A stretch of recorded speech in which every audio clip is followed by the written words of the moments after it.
that thing called the tax code, not only would I like to shrink it, I'd like to sort of get rid of it someday.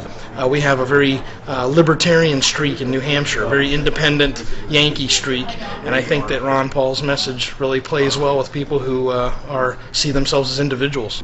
I run for the presidency because I believe that this country is ready for more freedom and less government, and I believe I can represent that position. And I also run with the purpose of doing something else, and that is changing our foreign policy, because it intertwines with our economy.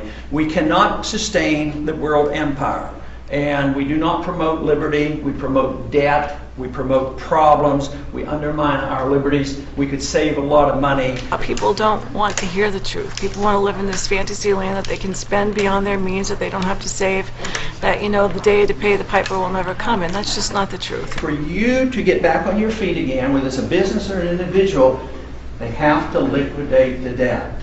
You have to get rid of the debt, one way or the other, because you can't have growth from this artificial situation where you think you're wealthy and you're not. That was a complete travesty, the way the media reported the results of the poll. They came out and they were talking about Michelle Bachmann, of course, who won, but you know, had that been an election, Dr. Paul was close enough it would have had to have been a runoff. I was just shown a statistic here yesterday where it shows all the media coverage of all the candidates so far this year, and I have had the least amount of coverage of all the candidates. They just sort of want me to go away. The average voter needs to pay attention to the message and not just who they're being told to vote for by the media. In D.C. they spend $17,000 a child and they don't get educated. So the Department of Education, Department of Energy, Department of Agriculture,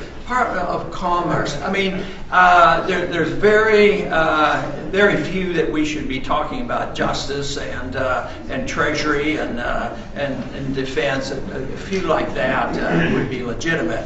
But the rest just consume money, serve the special interest, and drives us to bankruptcy. And I really like his message, and I think that had we listened to him over the last couple of decades, things might be a whole lot different today in the economy.